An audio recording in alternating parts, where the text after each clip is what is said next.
Video pembelajaran ini akan menjelaskan mengenai pengendalian PMK atau penyakit mulut dan kuku pada sapi. Tindakan pengendalian yaitu sesuai dengan perundang-undangan. Yang pertama yaitu Undang-Undang Nomor 18 Tahun 2009 contoh Undang-Undang Nomor 41 Tahun 2014 mengenai peternakan dan kesehatan hewan. Selanjutnya yaitu Peraturan Pemerintah Nomor 47 Tahun 2014 mengenai pengendalian dan penanggulangan penyakit hewan. Peraturan Menteri Pertanian Nomor 61 Permentan PK /320/12/2015 mengenai pemberantasan penyakit hewan menular. Dari tiga peraturan ini, maka kebijakan untuk pengendalian dan penanggulangan PMK dengan tujuan pemberantasan penyakit secepat mungkin di daerah wabah dan daerah tertular serta mencegah kerugian yang sangat besar bagi peternak merupakan penerapan dari strategi pemberantasan penyakit hewan yang diamanatkan oleh peraturan perundang-undangan secara cepat dan terintegrasi, yaitu pertama, penutupan wilayah di daerah wabah. Yang kedua, pembatasan lalu lintas. Yang ketiga, pengebalan hewan. Yang keempat, pengisolasian hewan sakit atau terduga sakit. Yang kelima, penanganan hewan sakit. Yang keenam, pemusnahan bangkai. Dan yang terakhir ketujuh yaitu pendepopulasian hewan. Yang pertama, kita akan membahas mengenai penutupan wilayah di daerah wabah. Penutupan wilayah dilakukan oleh bupati, wali kota, ataupun gubernur sesuai kewenangan masing-masing. Tindakan ini harus dilakukan secepatnya guna menghentikan penyebaran PMK ke wilayah lain, bukan hanya wilayah yang telah dinyatakan terduga PMK, akan tetapi juga pada seluruh wilayah yang lainnya diduga tertular PMK dan juga pertama kali diketemukan dugaan penyakit sebelum ada konfirmasi. Kewajiban melapor dari setiap orang yang mengetahui adanya dugaan kejadian PMK dilanjutkan dengan melakukan penyidikan penyakit dan pengujian laboratorium veteriner serta penelusuran dan surveillance untuk menentukan sumber dan tingkat penularan serta sebagai pembuktian bebas dari penyakit.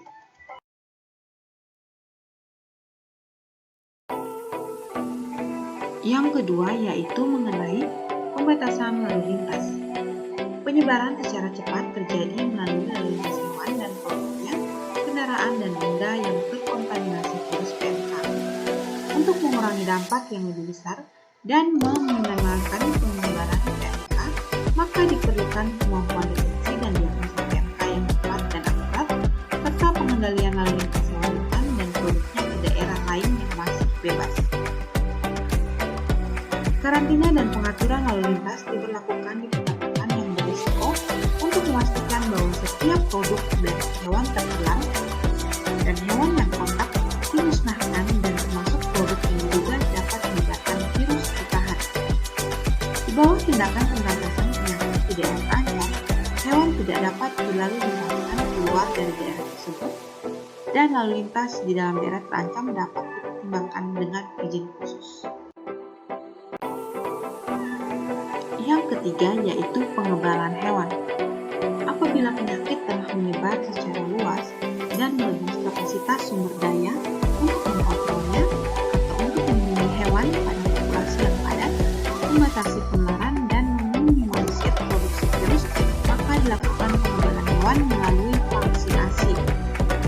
Apabila PMK dideteksi di Indonesia, maka segera mungkin pada kesempatan pertama diperlukan jenis vaksin yang sesuai strain lapang dalam jumlah yang sesuai dengan rencana vaksinasi, baik melalui importasi maupun dengan cara memesan membeli vaksin yang sesuai dari produsen vaksin dari luar negeri. Yang keempat yaitu mengenai pengisolasian hewan sakit atau terduga sakit. Isolasi merupakan suatu tindakan untuk mencegah kontak di antara hewan pada suatu area atau lingkungan. Tindakan yang paling penting dalam pengendalian penyakit adalah meminimalkan pergerakan dan kontak dengan hewan yang wajar, memisahkan hewan yang sakit dengan yang sehat, memisahkan ternak berdasarkan kelompok umur atau kelompok produksi, pemisahan hewan yang lama dengan yang baru, mengamankan hewan rentan terpisah dengan hewan sakit, terduga sakit, serta penerapan biosecurity dan biosafety. Yang kelima yaitu mengenai penanganan penanganan hewan sakit. Penanganan hewan sakit di bawah pengawasan pejabat otoritas veteriner setempat. Surat Edaran atau SE Satgas PMK nomor 3 tahun 2022 menyatakan bahwa zona hijau, yaitu hewan positif wajib dipisahkan lalu dikubur. Pada zona kuning, hewan positif wajib dipotong bersyarat di rumah pemotongan hewan agar sehat. Khusus bagian kepala, jeroan, kulit dan kaki wajib dikubur.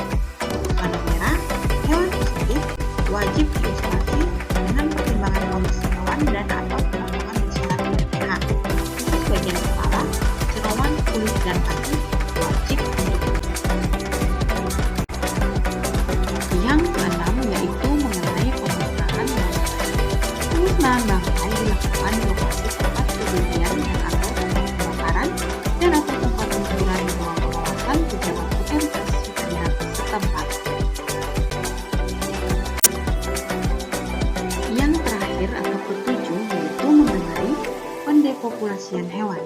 Dilaksanakan dalam bentuk pemusnahan atau stamping out seluruh hewan tertular sesuai dengan Undang-Undang Nomor 18 Tahun 2009 Pasal 46 Ayat 3 dan Peraturan Pemerintah Nomor 47 Tahun 2014 Pasal 68 Ayat 4, termasuk di dalamnya kegiatan karantina, pemotongan seluruh hewan rentan yang tertular dan diduga terpapar, dan tindakan disposal atau sanitary disposal hewan yang dimusnahkan serta produk hewan yang terkontaminasi untuk menghilangkan sumber infeksi maupun tindakan deaktivasi terhadap hewan rentan untuk meminimalisir penyebaran virus.